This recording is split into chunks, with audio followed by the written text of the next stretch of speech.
his garden and found an empty place, he then looked down upon the earth and saw your tired face. He put his arm around you and lifted you to rest. God's garden must be beautiful. He always takes the best. He saw that you were suffering. He knew you were in pain. He knew you would never get well on earth again. He saw the road was getting rough and hills were hard to climb.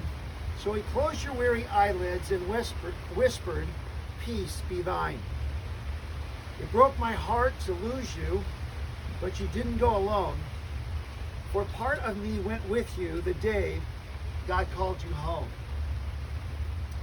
Barbara Lee Oakley was born on January the 11th, 1941 in Roseville, California to Raymond and Mary Jean.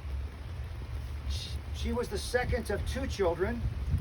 Her older brother's name was Raymond.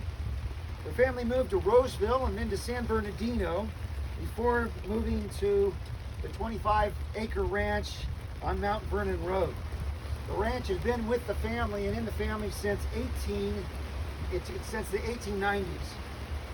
Barbara attended Mount Vernon School, red schoolhouse along Highway 116.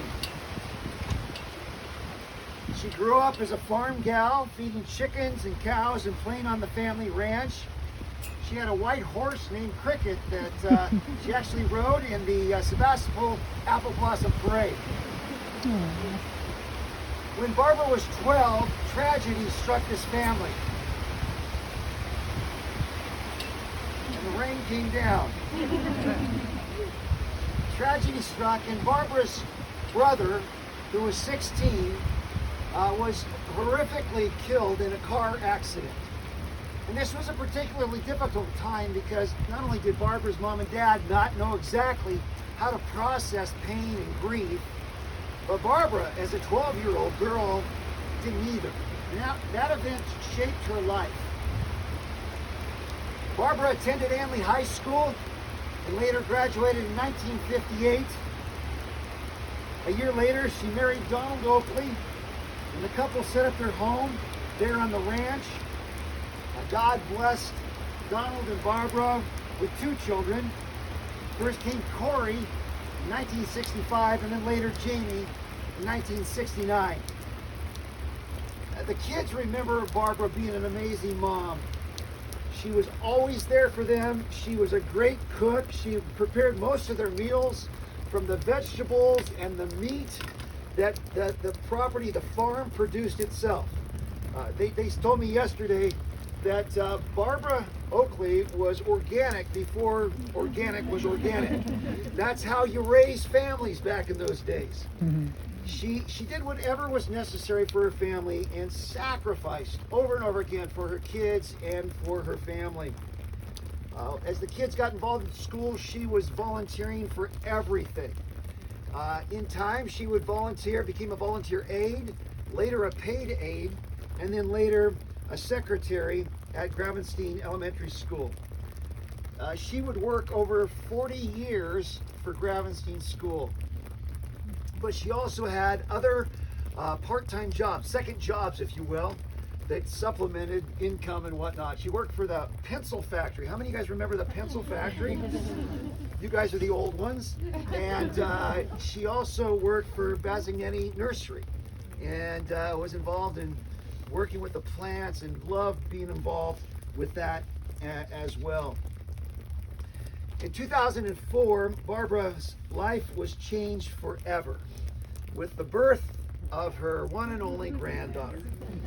And she forged this very loving bond and relationship with Allison that really enriched her life and meant so much to her. Barbara cared for, attended, and lovingly maintained the ranch by herself since 1988. She loved cutting grass, the riding lawnmower. She loved planting trees and plants and flowers. And many of us today came in jeans. I know that I don't normally wear jeans to a funeral, but I did today because she wore jeans everywhere she went. She loved her jeans. but she also liked to buy nice clothes. And she liked shiny shoes and warm coats, and she liked being put together.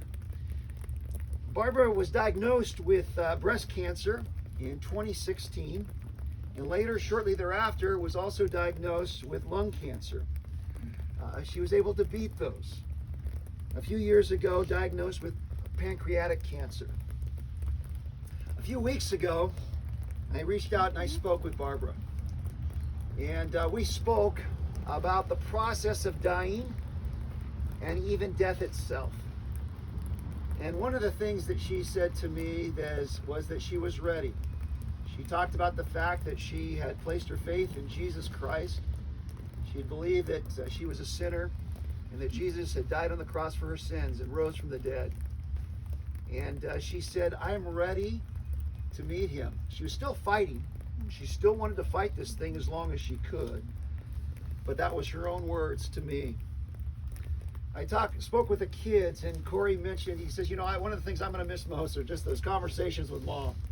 Wrapping it up the end of the day, debriefing, talking about things. And Jamie was sharing with me just how much she enjoyed talking about spiritual things with her mom. How many times after church service or hearing a sermon, she would want to talk about God and the relationship that they had with him. On March the 2nd, 2021, while at her home, in view of the lush green pasture, the blooming spring flowers, happy birds and wildlife, Barbara went home to be with her Lord and Savior. She's going to be greatly missed. She's survived by her son Corey, her daughter Jamie, her granddaughter Allison, and her mini donkey Dakota. And right now I'm going to ask Corey to come and share a few things.